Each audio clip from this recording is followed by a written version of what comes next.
and welcome to Mr. Randy's Wine and Spirits. I am Mr. Randy, and today we're here to do another episode of The Final Pour. If you're new to the channel, hello, welcome, come on in. All my returning viewers, you know how we do, so let's shake a leg, shall we? Today's Final Pour is going to be showcasing the Apothic White Winemaker's Blend. This is a vibrant and refreshing 12% ABV.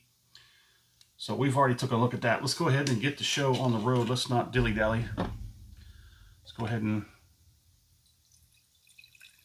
This was a most excellent wine. There we go.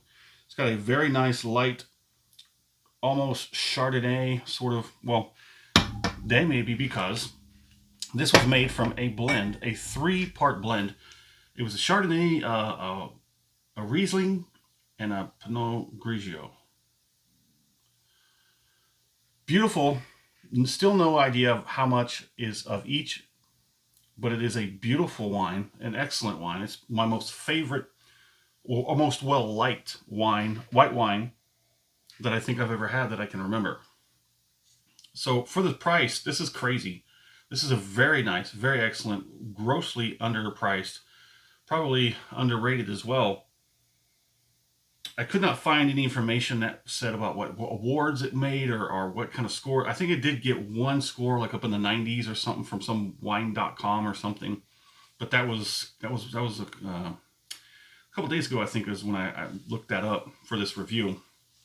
But let's get at the nose. Yeah, the nose is a little bit muted. We are in the last pour, and this last pour has been sitting for, I think, a little more than 24 hours. 30 something, 36 maybe, since the last pour I had before the final pour. So the nose is definitely evolved. I knew this was going to be an evolution type of thing, what would evolve. Off the rip, it was a very strong and prominent nose. Halfway through, we got a little bit relaxed.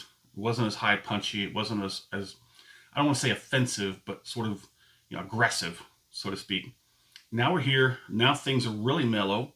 Things are really laying out. Things do kind of have this sort of decaying sort of sense to it. We're at this end, and it knows it. It's ready to go. So let's go ahead and get this palate on there. Oh yeah, that's still good.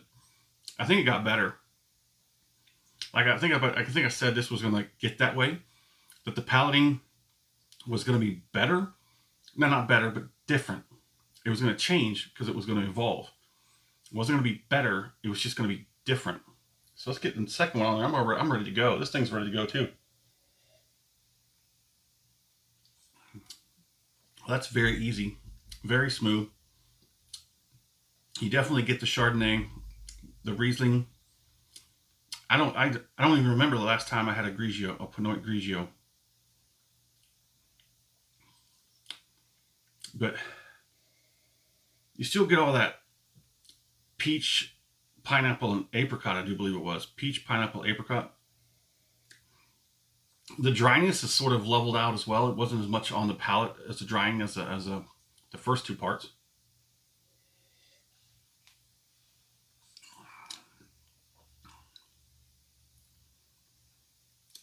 It's got some viscosity to it. It's very nice. Transfers relatively well. Not overbearing on the taste buds.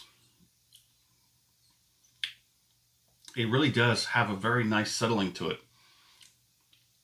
Everything sort of like balances out and sits nicely. All these light fruits and the sweetness and whatnot, it all just kind of like it dances well together and it settles down together. This is a very nice white wine. I would definitely recommend this to anyone who wants to try a good, inexpensive white wine. So I'm going to get this last one and we'll be done.